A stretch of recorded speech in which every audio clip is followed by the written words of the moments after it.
Hey, what is going on, WBE fans? It is General Tarheel, one of your analysts for the Pickems crew, and I welcome you back to another week of Pickems. And of course, I have my buddy CJ here with me today.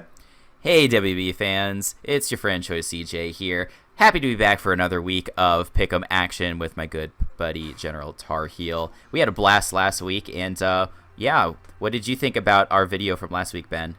The week one video was insane. The amount of support we got from you guys was absolutely amazing.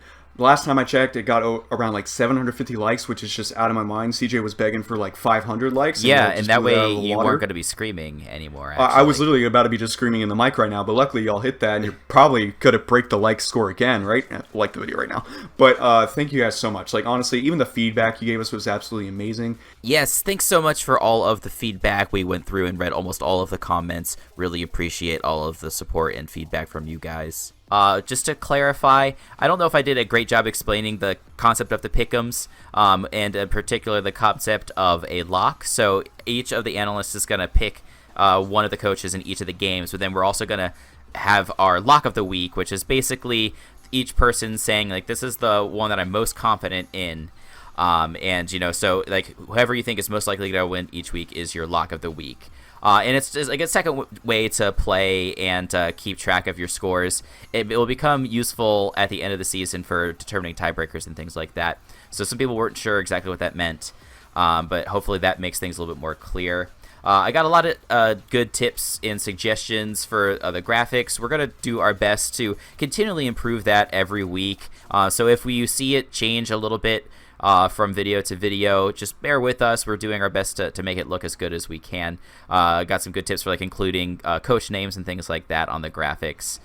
So that should be looking good. One thing we probably won't do is add video or other things to look at, quote unquote, while the pick'em is going on. This is more meant to be like podcast style, I would say. Like, it's good to have the matchup on there, but I'm not sure what we could show in terms of videos, because all of what we're talking about mostly hasn't occurred yet. One thing I do want to try and do, which isn't in for this week, but hopefully will be in for future weeks, is the fan vote. I know that's a super popular request. We're just trying to sort out the logistics and figure out the best way to implement it. Yes, there's a ton of options, but you just have to decide the best option. So be on the lookout for that. If in the meantime, I would encourage you guys to go down to the comments section below and leave your selections for each of the matchups. You know, tell us who you guys think is going to win each game, and that'll be a fun way to play along while we sort out the fan vote. One last thing, there's a little bit of confusion in terms of which icons correspond to which analysts. I apologize for that. I'll put something in the description below or maybe up on the slide that says which icon is which analyst. A lot of folks thought that the Infernape was Chimpact. It was actually AARON2420. No, this is not a top 10 anime betrayal where Chimpact was locking against Gator last week. I'm sure that Chimp, if he truly thought that, would not hesitate to do it, but that was not the case for last week. It was actually AARON. So hope you guys understand that. And the text description will make it clear. That's all of the housekeeping stuff for me. Ben, are you feeling good? You ready to hop into our week one recap? Dude, I'm feeling really good because I don't want to brag too much, but I was at the top for the Pickems last week, CJ. I was doing a lot better than you. Yeah, I'm pulling up the rear here, which is pretty unfortunate. So as for the analysts, when it came down to the Pickems for the week one, you have your boy AARON2420 and myself sitting at 11-3, both getting our lock-ins of the week as well. Very strong job on our part. And unfortunately for like the bottom or so, we have 3 analysts, including CJ, tied at 8-6. So overall, people are getting more than 8 games correct, so the analyst crew knows what they're doing for majority of the part. That's great. But we did have some amazing upsets in regards to like the Pickems for week one. One of the most noticeable ones was Patty Trills getting his dub over the Florida Gators. That was kind of crazy, right, CJ? Yeah, only Aaron called that one correct. He was actually locking in Patty. So Aaron, like you said last week, just has his third eye open. And when looking at these matchups, yeah, Gators team, we'll talk a little bit about it in the week 2. Definitely showed its weaknesses, and Patty did a fantastic job capitalizing on it. So, for sure, tip of the hat to him, no doubt. And the other one that caught us off guard for the underdog of the week was probably Feint Attacks and the Atlantic Umbreons coming out against the Pittsburgh PIRATTATAS. Basically, only Jacob picked Feint Attacks for the Atlantic Umbreons, and everyone else picked PIRATTATAS, but unfortunately, everyone else was wrong. So Jacob pulled out with that underdog dub, as well as FeintAttack's getting the win with a 3-0. Very good on his part. And yeah, that basically does it for like the week 1 Cinderella stories. But overall, the analysts did a very good job, and we hope you guys did a very good job as well, picking them down in the comment section. We did see those, and we appreciate you guys playing along. Once again, we hope we get a solid fan Pickems for you guys set up soon. Without further ado, then, let's transition to our Week 2 games. And our first matchup, this is actually funny, we just talked about these two teams. We have a matchup between the Florida Gators, coached by ITZGATOR, and the Atlanta Umbreons, coached by FeintAttack. So, yeah, like I mentioned, Gator got kind of exposed last week. His team is extremely weak to hazards. And so you do have on the Umbreon side, sitting right there, a Fortress, which could potentially set up rocks, spikes, and T-spikes. And Fortress is kind of a cool option, too, because it does have Sturdy, plus it could potentially run Custat Berry, so it would make a really great suicide lead in this situation. Because it is kind of obvious, we're going to have to see if Gator chooses to bring like a Heatran with Taunt and be a counter lead to Fortress to try and prevent that hazard stack. He could also potentially bring Taunt on like Keldeo and Archeops to stop potential hazard setters. That's going to be his best way of stopping rocks and spikes until he gets a better hazard remover, or he doesn't, or he gets rid of some of his grounded mons. So we'll see how that plays out. Zeraora has a slightly better matchup this week than last week. It can run like Plasma Fist, HP Ice, and Z Outrage for like Drudagon and Lantern and do relatively well. So maybe he'll bring the Zera this time, whereas he did not bring it versus Patty last week. Mega Hera is a little bit mediocre again, just because it's so easy to revenge kill with things like Gardevoir and Entei and things like that, being able to revenge it, and Tornadus as well, of course.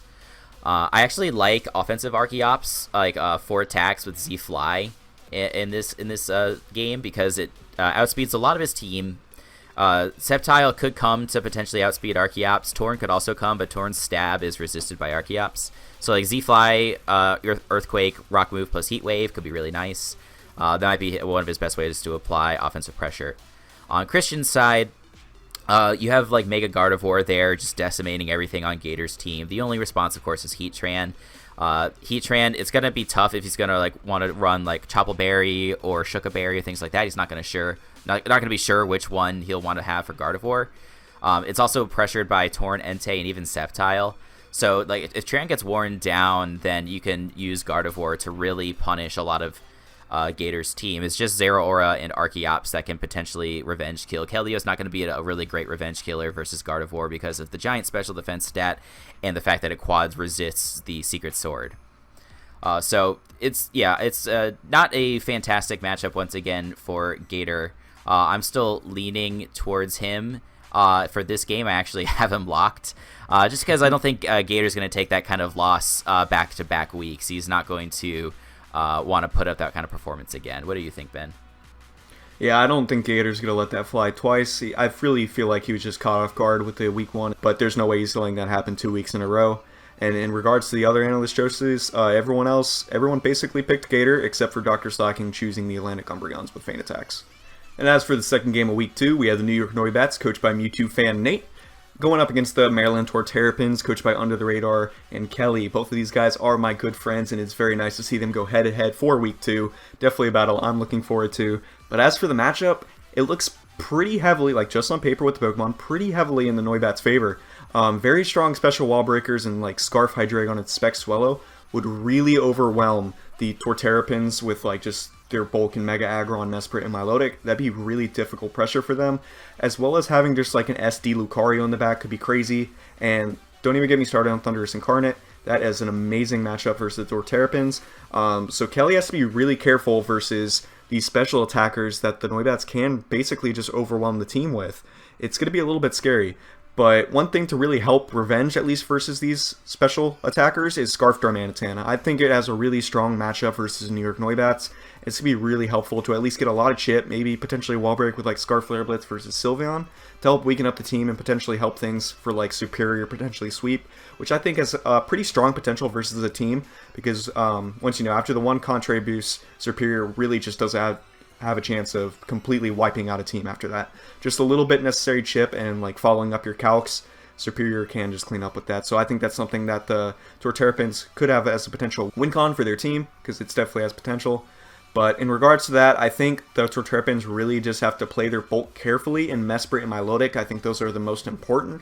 Mega Aggron is there, but there are plenty of things that can really pressure Mega Aggron on the Noibat's team. Mesprit and Milotic, very important, mainly because Mesprit does have the Healing Wish and stuff like that for Mega Aggron or for Milotic.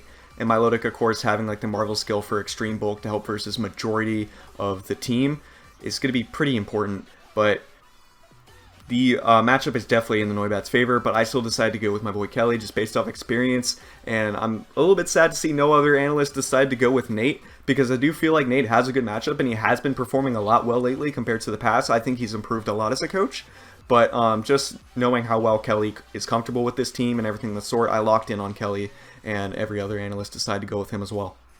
Yeah, Nate really busted out some heat last week with that baton pass Sylveon, really throwing Leo for a loop. Oh, that was fire. If he can make something like that work again, you're right, he could totally pull a surprise upset versus all of these analysts that are picking against him. Now we'll hop into the third game of this week. We're now looking at the Melbourne Rotoms, coached by Aaron Cybertron Zhang, and his opponent is the Sin City Scissors, coached by Patty Trills.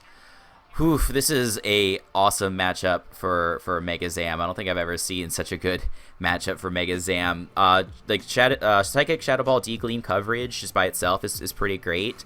Like his only real Psychic resist being the Guzzlord, and the Slow Bro. So yeah, the coverage moves are going to be able to hit each of those. The last move slot, you could easily run Calm Mind, or you could run some other cheeky options, Encore, Sub, things like that. Sub might be the best way because there is some priority on Aaron's side that could be annoying for Zam. So like Ice Shard on Mamoswine and then Lycanroc with Accelerock could be a good way to take care of Zam if it's getting out of control. But Sub mitigates that. Offensively as well, like a SD Lando looks pretty nice. I particularly like Rock Z to hit Rotom Heat. Just that plus EQ coverage hits everything super duper hard. And Mamoswine will again be the key response for Aaron trying to mitigate some of the sweeping capability of Patty's team. It's just a hard matchup overall for Aaron. I don't think his defensive threats his defensive answers to Patty's threats are that great. Like a Loloac is important for like Ribombee, Raichu, and Ferrothorn, but it's easy to wear it down with like hazards and the fact it doesn't get recovery. Guzzlord's there for Zam and Incineroar, but it has kind of the same problem. So yeah, it's hard to say like what Aaron's like strategy is going to be in this game. Like Lycanroc looks pretty good offensively because like Splintered Storm Shards plus Accelerock is going to hit most anything except for like Seismitoad and Ferrothorn.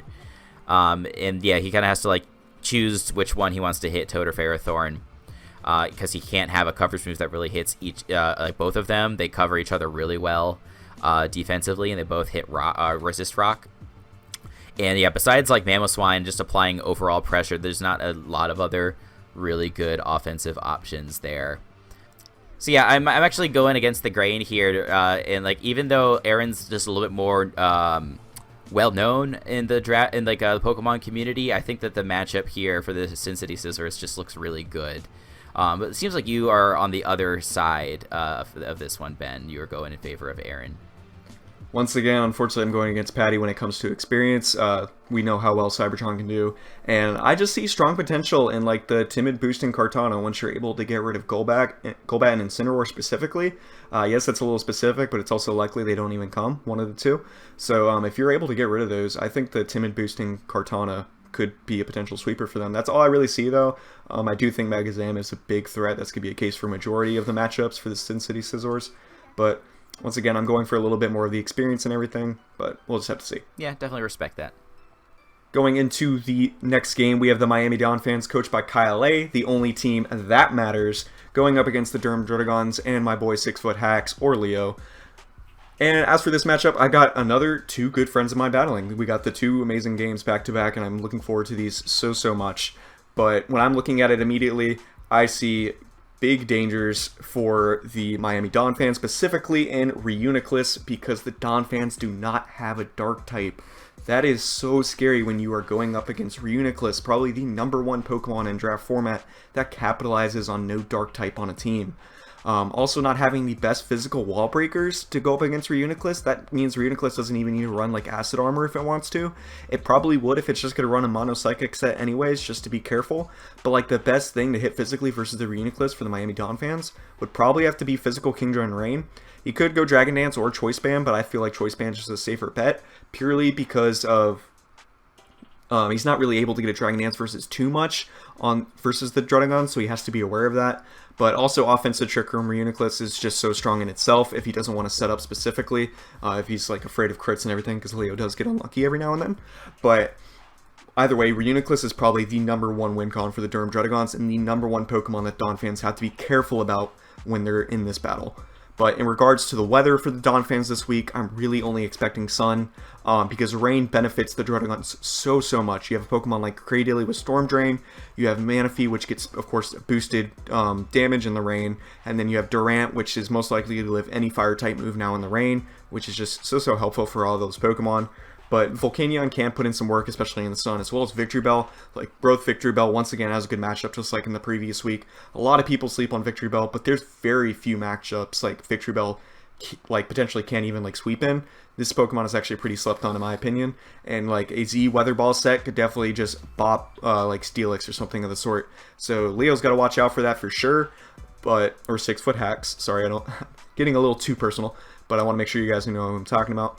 As regards to these sweepers and everything for the weather sweepers, the Durham Druddigons deal with that very well with priorities such as Mega Lopunny's Fake Out and Dragonite T-Speed. Those are going to be really helpful to check the weather sweepers. Just being able to make sure that even though if they do have +2 speed, you're able to get off that priority chip and potentially just knock out, especially with like a Banded Dragonite, because that does a lot of damage with E-Speed. Those would be really good.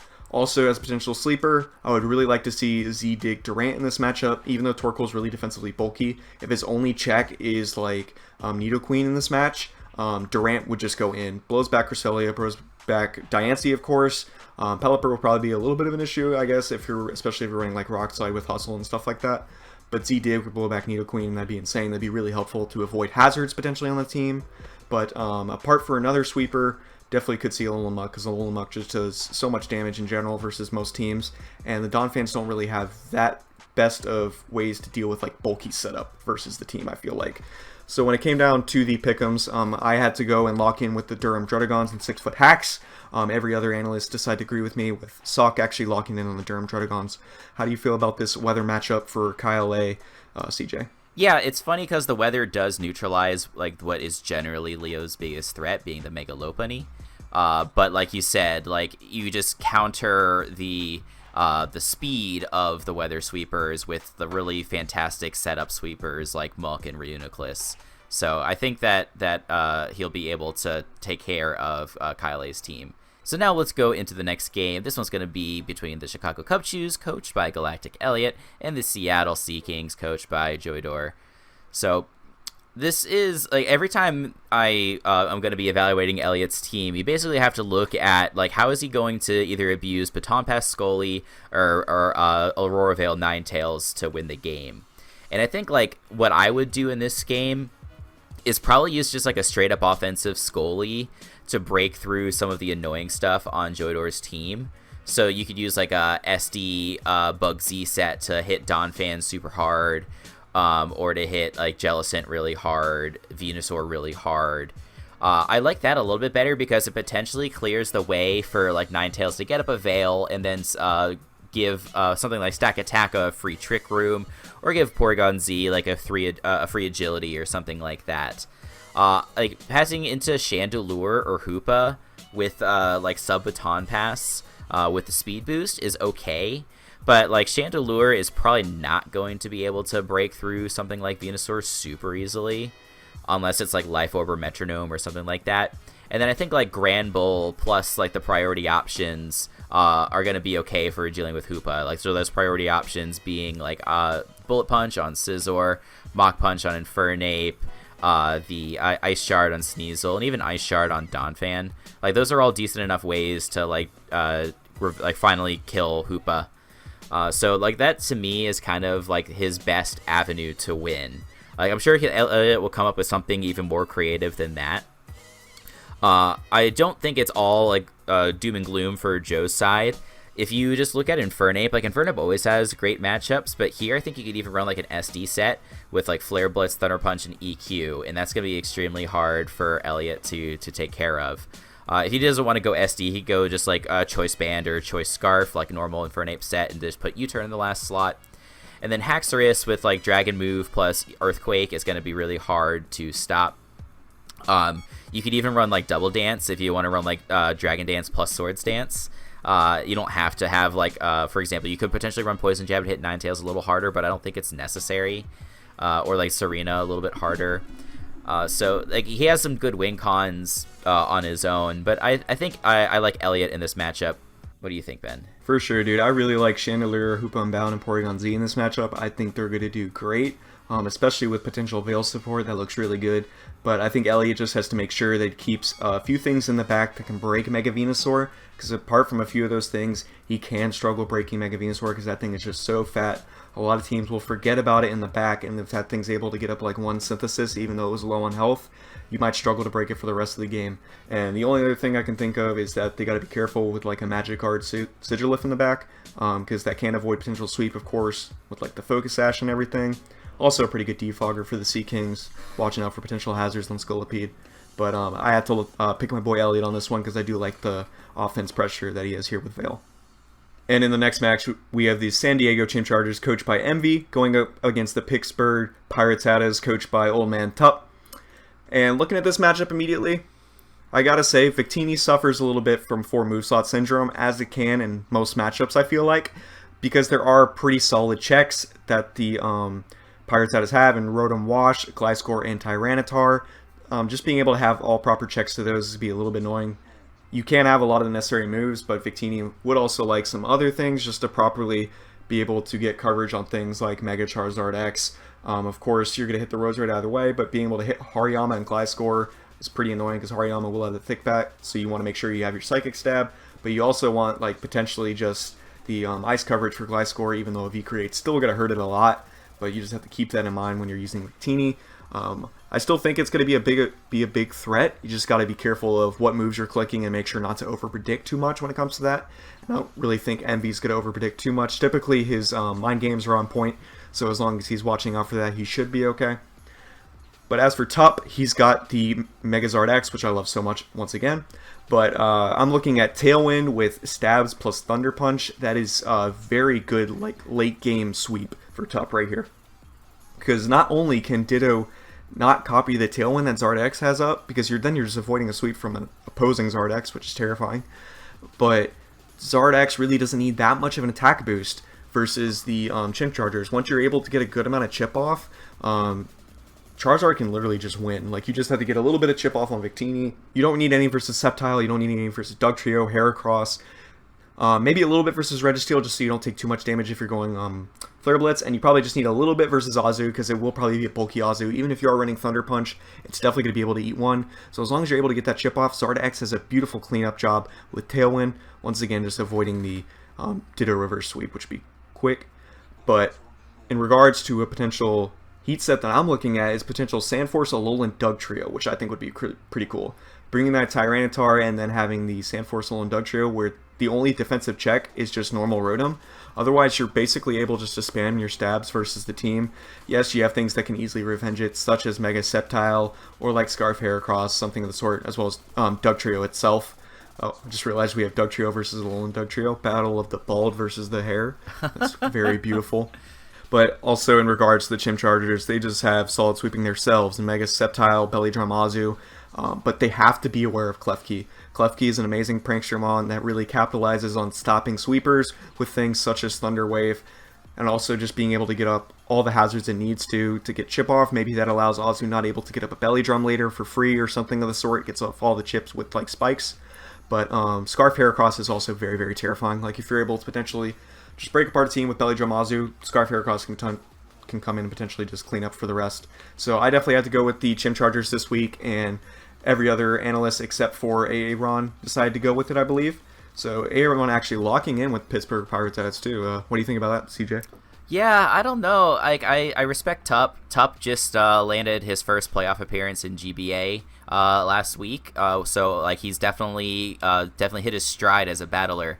But you just look at Klefki and how pressured it is. He's going to be able to chip that thing down and then come in with something like Sceptile in late game. Bring with like Swords Dance or Work Up, and then bring Grass Move, Dragon Move, and Flying Move to hit Roserade. And you can't stop it. Like even a T-Wave Klefki is not going to be able to stop Sceptile because of its Lightning Rod ability. So that's the way that I think EMVEE's going to win this one. I can't pick against him. Yeah, true. It's going to be a little bit hard to get past that major key. Yeah, hashtag get unlocked. Our next game is going to be between the Bristol City Blazikens, coached by GameBoyLuke, and the Chicago Bouffalons, coached by Sacred. So we saw in the previous week how much work the Mesprit did, or nearly did, from under the radar's side. He brought a spec set with literally just Psychic, Psyshock, and Sleep Talk. We can kind of see that same thing potentially happening here with Luke's Necrozma. Necrozma is a freaking scary setup mon because it gets Calm Mind, it gets Swords Dance, it gets Iron Defense, and it gets Rock Polish. And so the fact that this thing can probably just run Stored Power or Photon Geyser and not have anything else, he could potentially run Double Dance with Moonlight or Double Dance with Chesto Resto. And just start going into town on Sacred's team. That's definitely going to be, I think, the #1 win con coming out of the Bristol City Blazikens. Mega Scizor is a really big threat in this matchup, which is going to kind of force the Arcanine from the Bouffalons, but the problem is that even if you have like a Fizdef, Helmet, Arcanine, he's just going to be able to go for U-turn and go right on into the Lando Eye. And like the Lando Eye is then going to be able to apply a lot of pressure. Like, yes, there's a couple of ground immunities with the Eel and the Mega Arrow, but like Lando can hit those things in some creative ways. So like, yeah, just being able to sort of pivot around, I think is definitely going to be hard for the Bouffalons to deal with. If you do want to hear something spicy, you look at a Calm Mind Baton Pass Espeon passing into Electros with T-Bolt Flamethrower and HP Ice. That has a lot of really strong potential versus Luke's team. You can even be cheeky and also run Chesto Resto on that. So that way when you're getting low, you have the ability to get yourself back up to full. Because you don't really have a great recovery move on Eel besides like Giga Drain and Drain Punch and stuff like that. I don't think we'll see it, but it's just something fun. You know, when you look at these matchups, you can think of really like awkward, crazy sets that might work. I think that's definitely one of them. I'm picking in favor of the Bristol City Blazikens this week, though, despite that spicy set. Things are almost 50-50 here, with me and Ben once again disagreeing on this game. Dude, we're just always going head-to-head, but that set you're thinking of, that's kind of fire. Especially since Electros is actually allowed to rest in the terrain because of its Levitate. Ooh. Yeah, exactly. That's neat, dude. I like that. Thanks. Definitely, for sure, that's a possibility. But I had to go with the Bouffalons. I just like the matchup more better. Like, honestly, I'm not the biggest fan of the Bristol City Blazikens team, in all honesty. So when I just look at the balance of the Bouffalons, I just feel like it's more in their favor. All right, going into the next match, we have the Milwaukee SawSBUCKS, coached by Magnitude, going up against the LA Spikes, coached by KYLEAYE. When I'm looking at this matchup, I'm immediately looking at Daddy Chomp versus Little Chomp. We got Mega Garchomp versus Normal Garchomp. And it's going to be an interesting battle for sure, but the thing that Mega Chomp has that Garchomp doesn't is that it has a Clefable on its team, and that right there already kind of stops it. Unaware Clef is so important for the SawSBUCKS in this matchup. Steve really, really has to play it careful. He can't just risk it. It's got to be nice, just bulky, Unaware Clef. You can't go wrong with that at all. And you just got to be careful working around everything. Because the main threat to the entire SawSBUCK team is Mega Houndoom and Sun. That thing is going to 2-hit KO everything and do so much work. As long as K is able to check rocks properly, because the SawSBUCKS do have a lot of solid hazard setters such as Clefable, Aggron, Azelf, things like that. As long as you're able to watch out for the Stealth Rocks, so Mega Houndoom can take a lot more of those solar power hits, of course, because it has to take damage whenever it is outputting moves in Sun, but allowing for that massive damage output is just crazy. It's just going to be very important, because that thing honestly blows back the team, because in Sun, that's going to, of course, blow back any Clefable with Fire Blast. You're even allowed to run Sludge Bomb if you really want to, in case you are going to be outside of Sun, because that will still 2-hit KO a defensive Clefable if you're like a max special tag Mega Houndoom, pretty positive at least. And that's just going to be able to do so much work. A Flame Charge set would be pretty helpful, especially if you don't want to risk a speed tie versus a Zelf if you're hoping just to win the game with Houndoom, as well as it helps you versus potential Scarf Thunder's Therian, which could be pretty annoying. But just also being in Sun, you could already have that Solar Beam for Vaporeon. Mega Houndoom's just looking so terrifying in this match. It really is. It's going to be really difficult for the SAWSBUCKS, I feel like. But also, if the Clef is dropped on the SAWSBUCKS, then they really struggle versus Garchomp. Once again, that thing can break through. And there's also the potential in Mimikyu. So you have to really balance your bulk across the team for the SAWSBUCKS so nothing is immediately pressured on the Clef, because it's just so important. So important. I'm saying that multiple times because Clef is going to be the savior for the SAWSBUCKS if they have a chance in this match. But bulky Mega Garchomp is probably the best way to go, even though offensive did have potential when I first looked at it. Just being able to help versus the Mega Houndoom if it's not running HP Ice is very important, because you can get caught off guard by Mega Chomp's bulk, and immediately just clicking Earthquake and getting rid of that thing would be like just a savior for the SAWSBUCKS for sure. So when it came down to it, I had to go with the Heat. I picked the LA Spice in this matchup, and of course TG decided to go against me and pick the SAWSBUCKS. Yeah, I guess, yeah, we're disagreeing almost every week here. Just with Steve's ability to cook up something crazy each week, it might be able to catch K-Cray off guard. I couldn't tell you what he's going to come up with just because Steve is like the most unpredictable person that I think I know in Draft League. So see how that one goes. For sure, dude. If anyone's able to read Steve, I'm pretty sure they just win Pickems for that week. So yeah, exactly. The next matchup's going to be between the Tennessee Trubbish, coached by Deathly I Am, and the Newcastle Nidokings, coached by Patters. So there's definitely some threats from Deathly's side. Like, for example, like just Mega Beedrill in general, plus 2 Celesteela, Scarf Gardevoir, and things like that. I think a lot of those can be mitigated by like a Scarf Tapu Koko if it's running a mix set, with like U-Turn, Wild Charge, Dazzling Gleam, HP Ice. Like that is also going to help with like a D-Dance Tyrantrum. It might even outspeed like a Rock Polish Tyrantrum. I'm not 100% sure. I would have to do the calcs. But I definitely like that here coming out from Patters. Terrakion, like SD Terrakion always looks good every week. There's never a matchup where it's bad. I think the only problem here would potentially be a Greninja with Water Shuriken. So if somehow like he can prevent the Greninja from going for Shuriken, and then he can retaliate with like a Life Orb plus 2 Quick Attack, that might be a good way to take care of the Greninja. Or if he can lure it some other way, that would definitely be good. He could do something cheeky like a Pasho Berry Hippowdon or something like that, who knows. But like the plus 2 Quick Attack also takes care of the other scary option on the team being Beedrill. Like that's not going to take a plus 2 Quick Attack. And then nothing else on the team really wants to take like Stone Edge or Close Combat. Gligar doesn't even really appreciate the Stone Edge. If I'm Deathly to deal with something like an SD Terrakion plus Dragon Dance, Gyarados, things like that, I'd probably bring Scarf Rotom. Scarf with Trick is also really nice for neutralizing a potential Curse Snorlax, because Curse Snorlax could be really scary.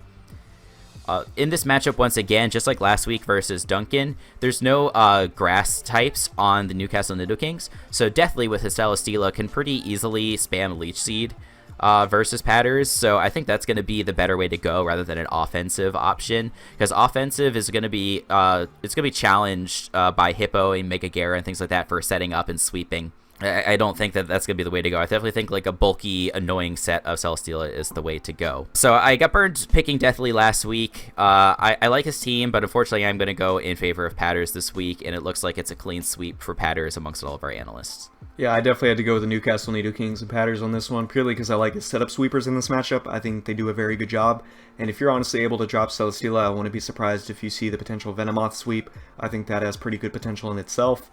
You can even definitely abuse Tapu Koko in this match, so yeah, I think it was pretty free for me to pick the Nidokings in this one personally. In the next match, we have the New Orleans Pelipers, coached by Pokemon, going up against the New York Marauders, coached by Mr. Talent. And when I'm looking at the matchup, I noticed 2 typings missing from each team that's going to hurt them kind of greatly, in my opinion.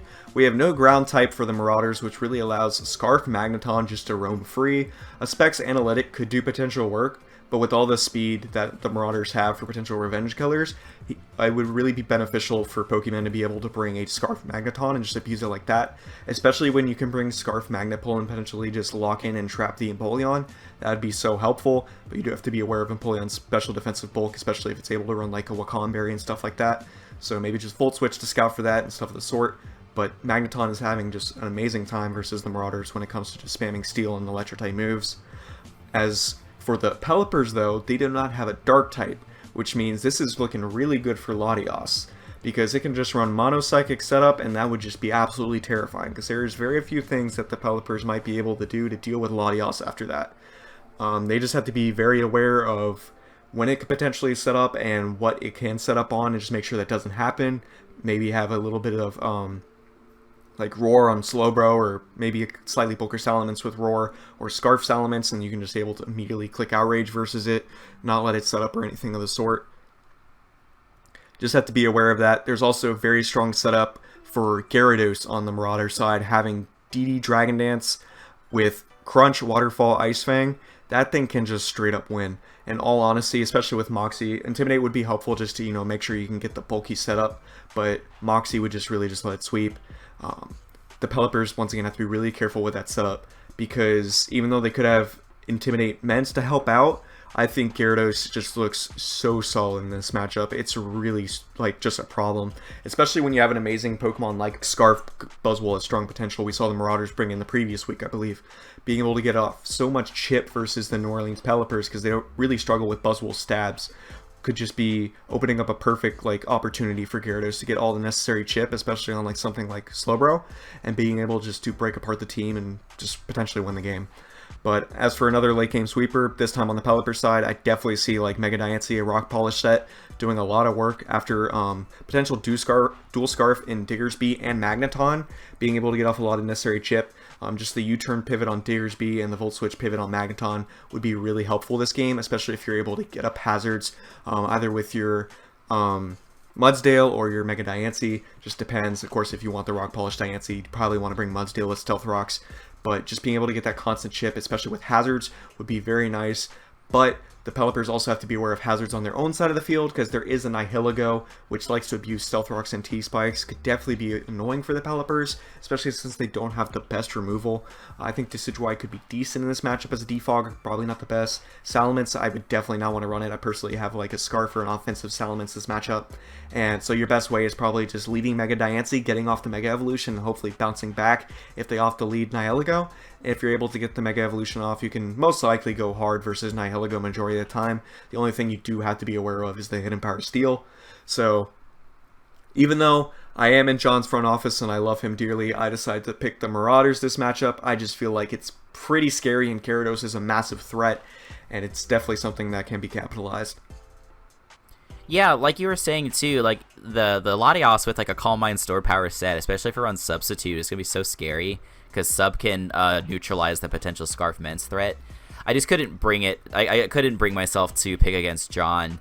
Love Drew to death, but John has the upper hand in terms of experience here. So maybe Drew picked, or he won despite me picking against him last week. Maybe he'll do it again. Would definitely love to see it, just because you like to see battlers gain experience and catch wins against opponents that you wouldn't think they would. For sure, dude. You can't sleep on anyone in this league, and that proved it after week 1. Exactly. Yeah, the week 1 was a perfect demonstration of why you can't underestimate anyone in this league. All right, we're getting close to the end here. My second to last game that I'll be discussing is between the Minnesota VIKAVOLTS, of course, coached by ADRIVE, and his opponent is going to be Duncan Can't Die and the Free State Torracats. So, whenever you see a Zygarde on the opposing side of the field, even if it's only the 10% form, you got to figure out what's going to be the 1,000 Arrows switch in. Probably it's Shaman, because it is like a very bulky grass type and can pretty easily resist that. But the trouble in this matchup is that it's neutered by Sand, because it cannot bring Synthesis. Maybe he brings Rest and then just combos that with Natural Cure to deal with Zygarde. We'll have to see. The Fur Coat on Persian is also an option, because that is it's got really good bulk, and then he can go for like Foul Play versus like a DD Zygarde or something like that. So we'll have to see if he chooses to go for that. In terms of like the rest of the Sand Core, yes, Shaman is annoyed by that, but I think Skarm is going to be able to handle that no problem. I think that Dan will probably have to bring Talonflame. It does have like a really good offensive set. Like SD Natural Gift with Acro is definitely pretty good here, but I also think it's important just for applying pressure to Araquanid, because Araquanid is just a really hard Pokemon to deal with, and then Blacephalon as well. Talonflame doesn't really have a great way to hit it super effectively, but it does, like, just the stab flying move versus Blacephalon, which has almost no bulk. It's going to be able to do a lot, especially if it does have full HP and is able to get that priority. But both Araquanid and a Blacephalon went in on Deathly last week in the matchup between Duncan and Deathly. So we'll have to see how that goes. Blacephalon, I don't think it'll repeat just because like Gastro and Florges are there to deal with Blacephalon. But who knows? Maybe he'll come up with a spicy set. Your favorite Pokemon from last week, here in Black, doesn't have quite as great of a matchup. If you're just looking at like Jirachi, Tyranitar, and even Araquanid, like they're all pretty good responses, like relatively speaking, to Kieran Black. The Pokemon that I do like a lot offensively here is Mega Manectric from Dan's side. Just because the only ground type is the Zygarde, which is not ideal. You can obviously bop that with an HP Ice, and doesn't have very good bulk. So the Volt Switch is going to be fairly free versus most of the team. Like, Manectric just has to contend with, like, the E-Speed from Zygarde. He does have bulky stuff like Vikavolt and T-Tar. They don't mind, like, the Volt Switch so much. But obviously he can take that as an opportunity to fetch momentum, and he can go into whatever Mon he wants in order to threaten those. So I am going to be picking Dan here. I don't think it's going to be super easy because of the threats that I mentioned, but I'm not going to pick against ADRIVE here. Had a really solid week 1 versus Iron Boffin. Yeah, that's all I've got to say about this one. Ben, are you going in favor of Dan, or are we disagreeing again? I'm going in favor of Dan. It's really hard to go against it, especially when you mention like the Mega Manectric. It's what I definitely see. It's almost free Volt Switching, getting off all the necessary chip, and I definitely see potential Lycanroc Dusk just sweeping after all that Volt Switch chip. Can definitely just pick it up from there, and his bulk just kind of favors pretty well versus the Torracats, I'd say. So the matchup's in the favor. Dan's on a hot streak. I think it's just going to be pretty free there. Alright, going into the next match, we have the Bronx Beartics, coached by pokeaim, going up against the South Texas Sableyes and In Vivid Color. First thing I notice when I'm looking at this matchup is Quiverdance Volcarona with stabs plus ancient power with potential Rock Z or just Life Orb is amazing. Like, that's absolutely insane in this matchup. It just does so much work. Whether or not you're able to technically set up on something, because they can easily have rock coverage for majority of this team, that's a different issue. The best thing he might be able to set up on is potentially Galvantula, which he might be able to abuse, because Galvantula, I think, should come purely because there is limited removal on the Bronx Beartics, to where webs would be very annoying. I think the best remover for the Beartics this week would have to be Comfey with Defog, in all honesty. You do have Spin and Kabutops, and yeah, that's it. So basically, I don't think Kabutops has that great of a week, especially versus Tapu Bulu and all of that.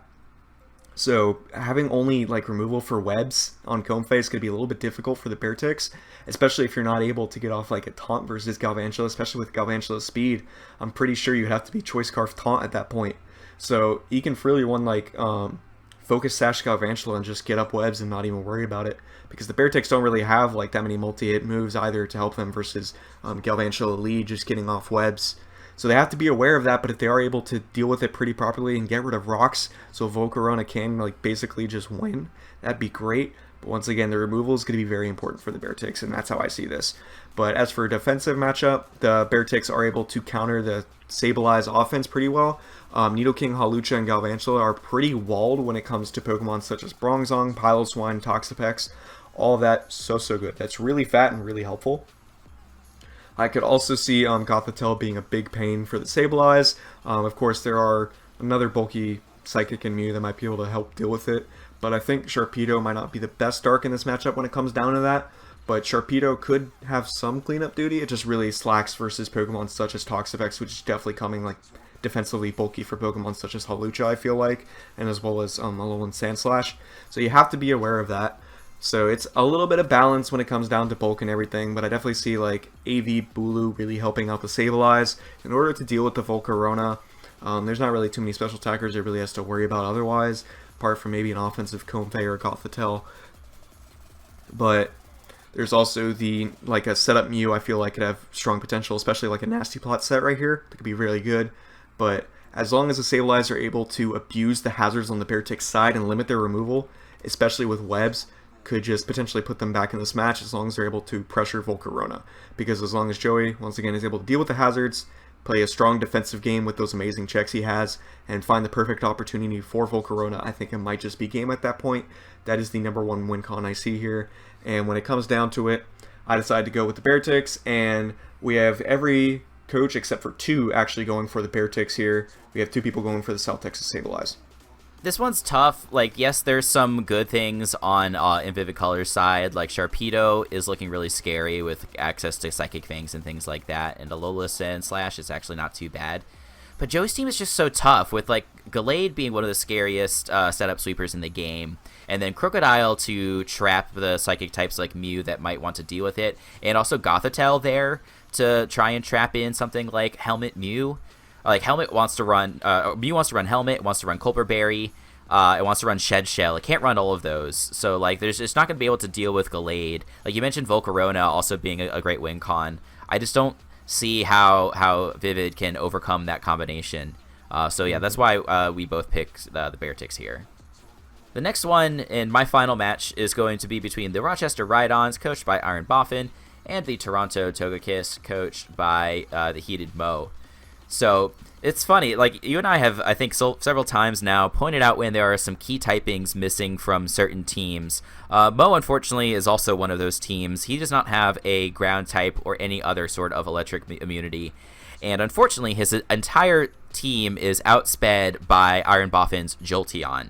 So just slap a Specs on that thing, and you can Volt Switch for days. He's going to be able to apply so much pressure. You want to bring in Latios to try and resist the Volt Switch. You just bring in a Weavile and pop that thing with either a Dark or an Ice-type move.